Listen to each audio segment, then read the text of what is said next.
Have you ever faced situations where you need to repeat a set of instructions multiple times based on a condition or across a range of values? Loops are the keys to automating repetitive tasks in VBA. Whether it's iterating through data, performing calculations, or modifying cell values, loops can drastically improve efficiency in your workflow. In this video, we'll explore how to leverage loops in VBA to handle repetitive tasks with ease. Hi everyone, I am Devanshi from Noha Academy and welcome to today's tutorial on mastering loops in VBA. In this video, I'll guide you through different types of loops in VBA, including for loop, do while loop, do until loop. By the end of this tutorial, you will be able to apply loops to various scenarios, automating repetitive tasks and optimizing your VBA code for maximum efficiency. Let's dive in and make your VBA scripting smarter and faster with loops. Here's what we'll cover in this video. Number 1. Introduction to loops in VBA. Why loops are essential in automating repetitive tasks. Number 2. For loop. Using a for loop for iterating with a fixed number of steps. Number 3. For each loop, iterating over a collection of objects like cells in a range. Number 4. Do while loop. Looping with a condition is true. Do until loop. Looping until a condition becomes true. Number 6. Nested loops. Combining loops for more complex tasks. Number 7. Loop optimization. Best practices for making loops run faster and more efficiently. Number 8.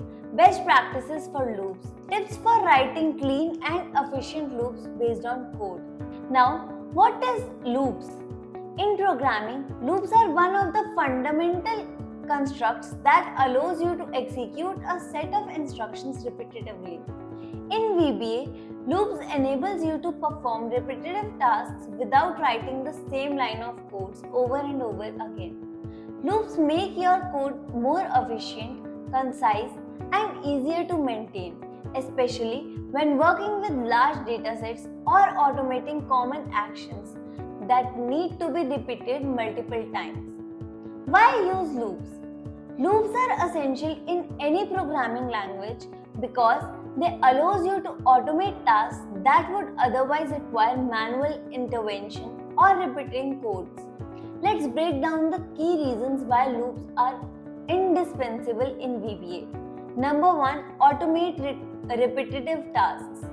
Imagine you have a task that involves performing the same actions on multiple rows, columns, or cells in Excel.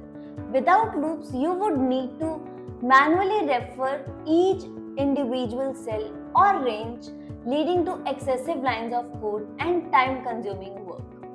Loops help automate this process and perform the same action on a large number of items in one go. For example, if you want to change the font color of a cell in column A, where the value are greater than 100, instead of writing individual line of code for each cell, you can use a loop to go through all the cells in the column and apply the change automatically. This not only saves time but reduces the chance of errors.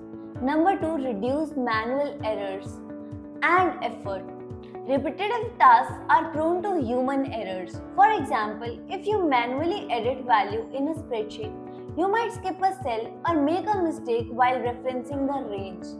A loop ensures that the task is perfectly consistent, reducing the risk of errors.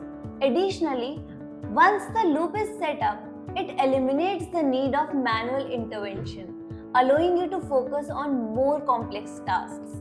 For example, instead of manually updating hundreds of cells with a new value or formatting, you can create a loop to update all relevant cells, ensuring that no cell is missed and the task is done correctly every time. Number 3. Improve code efficiency. When working with large datasets manually referring each cell or row can quickly become unmanageable and inefficient.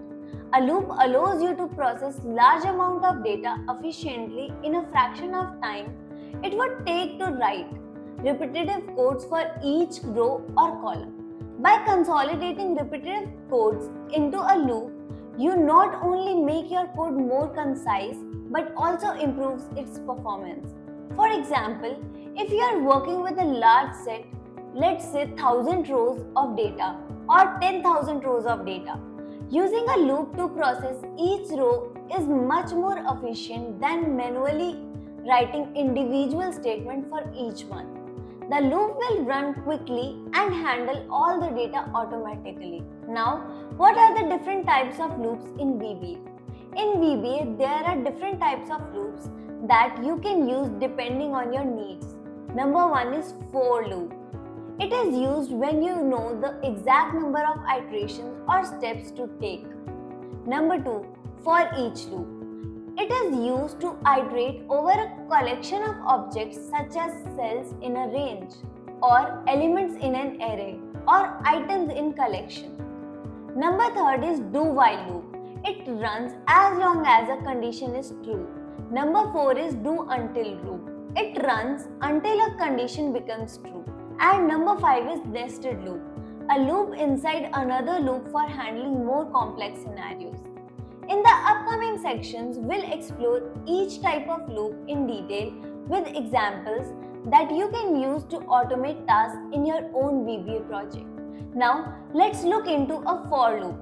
A for loop in VBA is used when you know the number of iterations beforehand.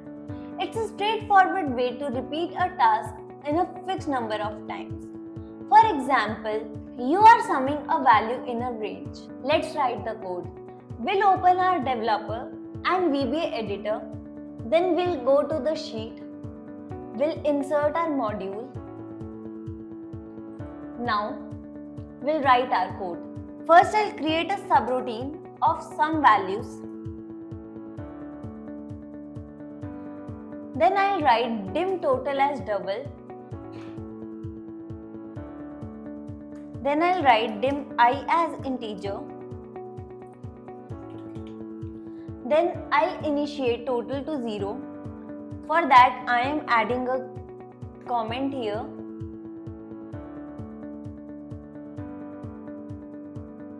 Now I'll write my loop.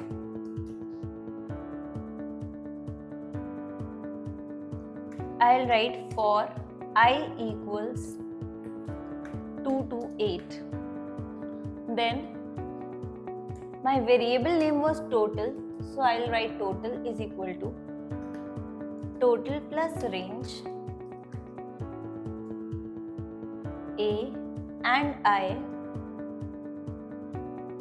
dot value. This is to add each cell's value to total. So I'll add a comment. Then I'll write next. Then I want to display the result, so I'll add a message box. For that, first I'll write a comment here. Then I'll add the message box.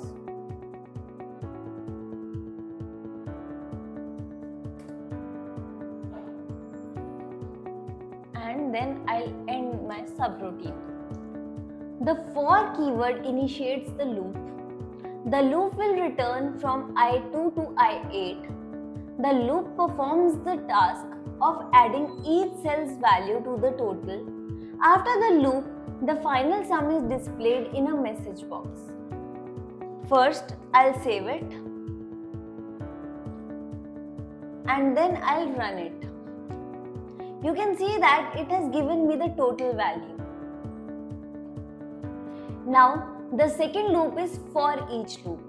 A for each loop is used when you want to iterate over a collection of objects such as cells in a range, elements in an array, or items in a collection. For example, you want to change the font color of cell in range. I'll name my subroutine as change font color. Then I'll define a variable cell as a range.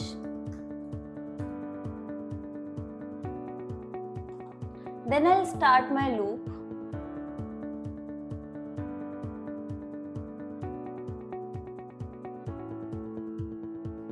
I'll apply the loop for each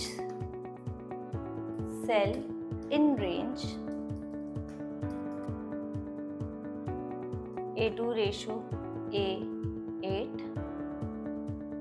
Then if cell value is more than 50, then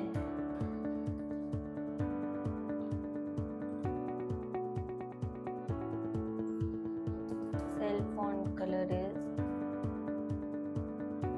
it will change the font color to red. Now I'll end my statement. Then next cell, and then end subroutine. Now the for each keyword loop through each item in the collection. In this case, each cell in the range. The loops check if the value is greater than 50 and change the font color if the condition is true. Can you think of other scenarios where you might use a for each loop? Leave a comment below and share your thoughts. We'll run it. Now we'll go, and you can see that the values which are more than 50, it is being colored into the red. Now we'll look into do-while loop. A do-while loop continues to execute as long as the specific condition is true. For example, counting values greater than 50 in a range. We'll make a new subroutine as count values. Then we'll define a variable I as integer. We'll define count as integer. Then we'll initialize the counter.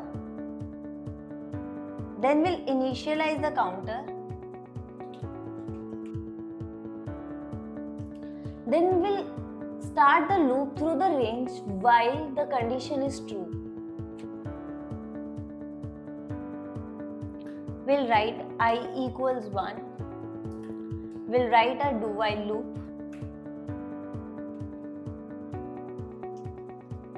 Then if statement.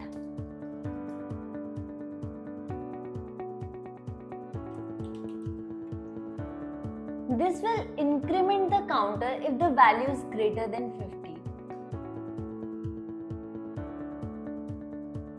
We'll end our if statement. Then we'll write I is equal to I plus 1. Then we'll write loop. Now we'll display the result. So we'll add a message box.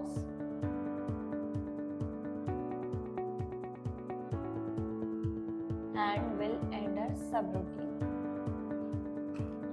The loop continues as long as range A and I dot value is not empty. The loop checks if the value is greater than 50 and the count if it is true. Modify the code to stop the loop if a blank cell is encountered using an exit do loop. Now we'll save it and run it.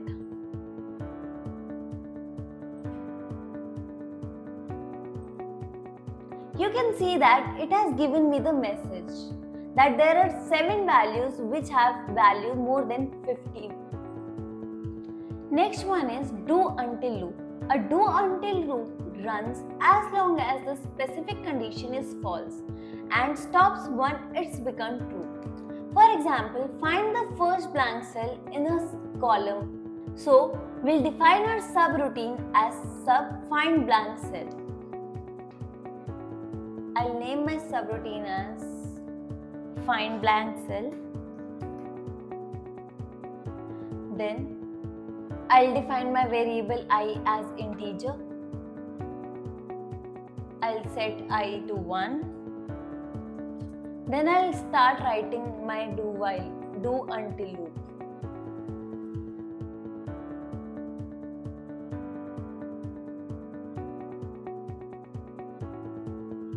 I plus I1 loop, then we'll write our message.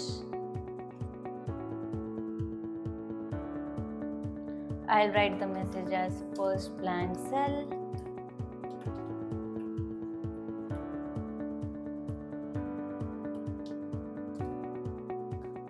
Then I'll end my subroutine. The loop continues until it finds an empty cell in a column A.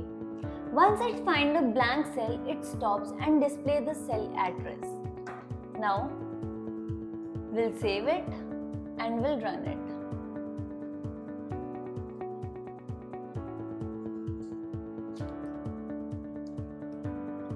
Now, you can save it and run it.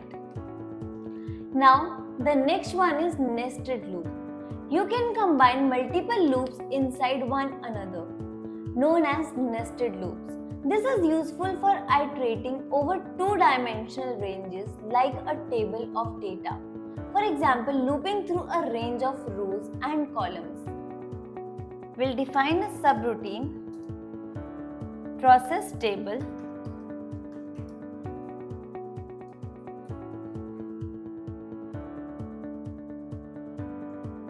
we'll define our variables, row as integer and column as integer.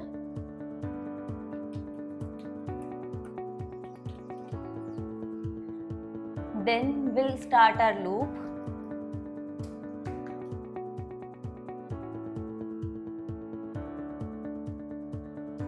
We'll start our another loop.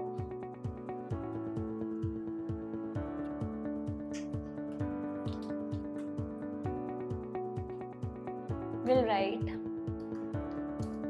for call equals 1 to 5.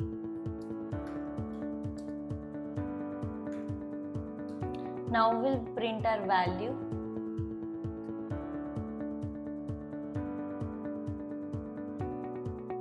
We'll write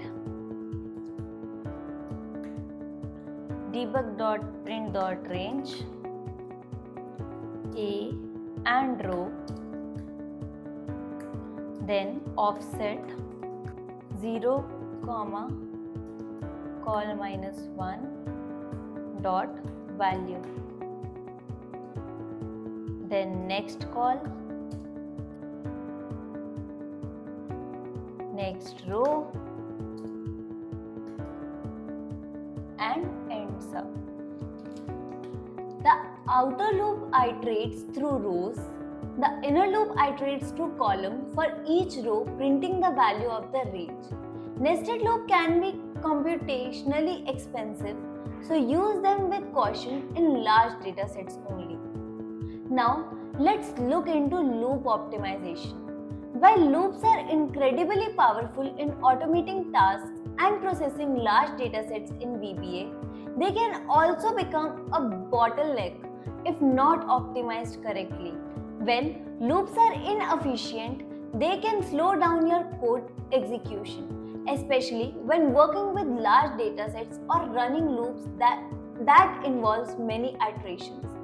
Therefore, understanding how to optimize loops is crucial for improving the performance of your VBA code.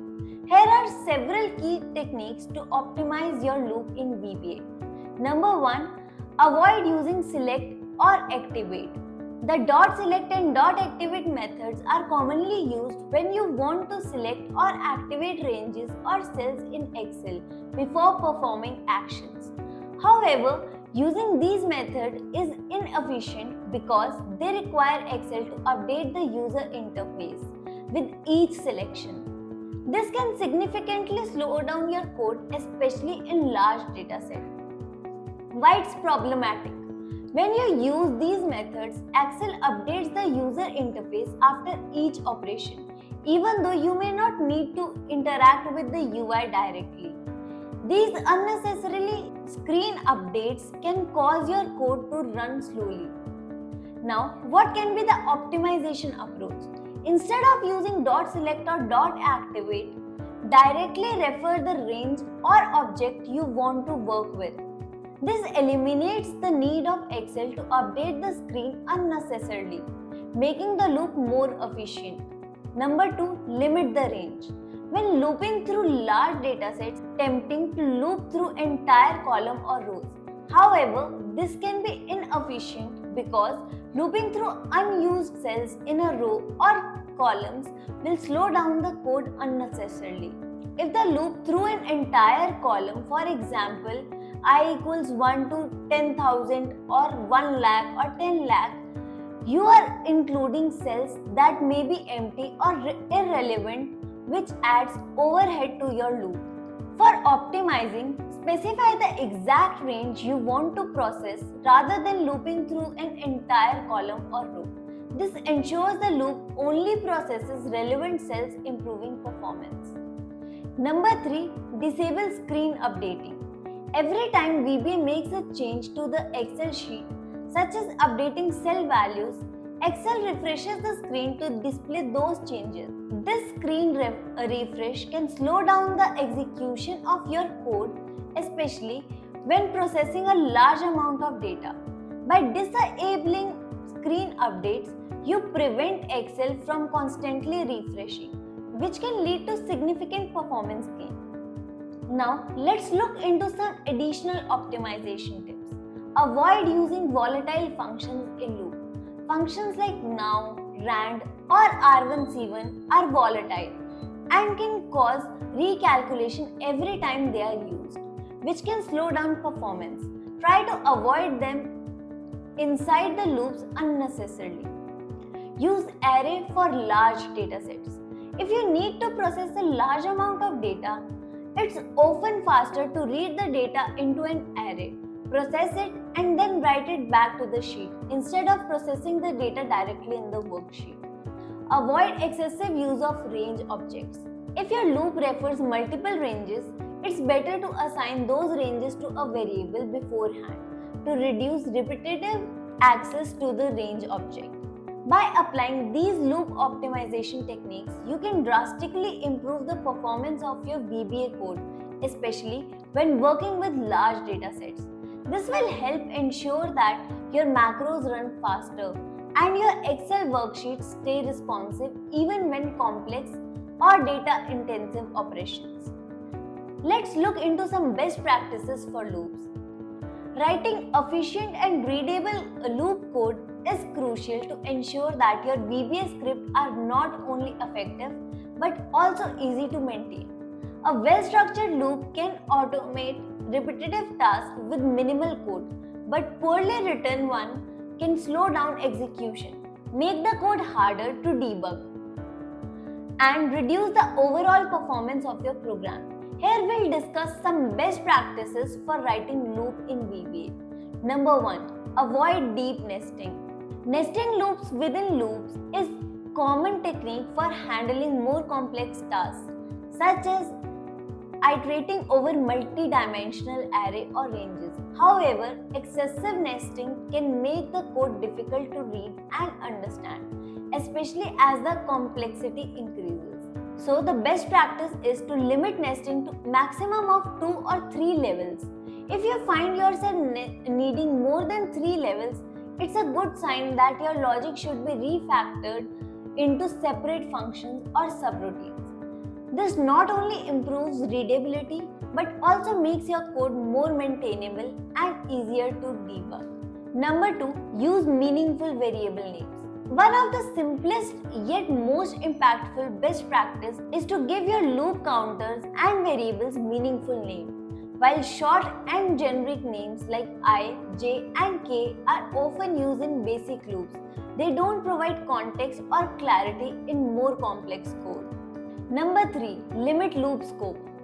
A common mistake in VBA is to loop over entire column or rows unnecessarily, which can lead to performance issue.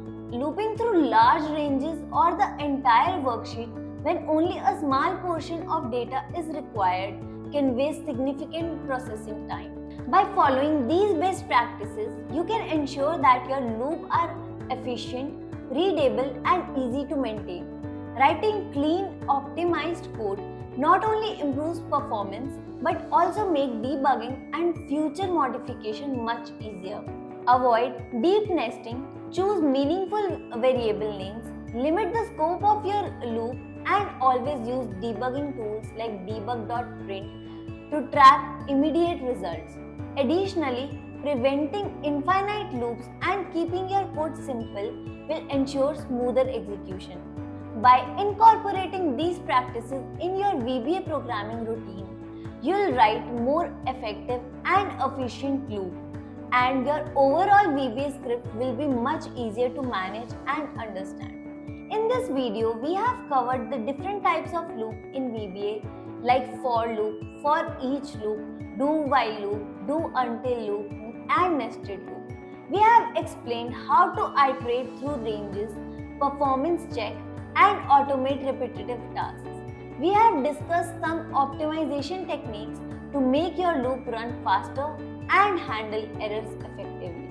You now have the tool to make your VBA code more effective and efficient by using loops to automate tasks. Thank you for watching. I hope you found this tutorial helpful. And if you found this helpful, do follow Know-How Academy for more Excel tips and tricks. If you have any question or suggestion, feel free to leave them in the comments below. I'll see you in the next video. Until then, stay curious and keep learning.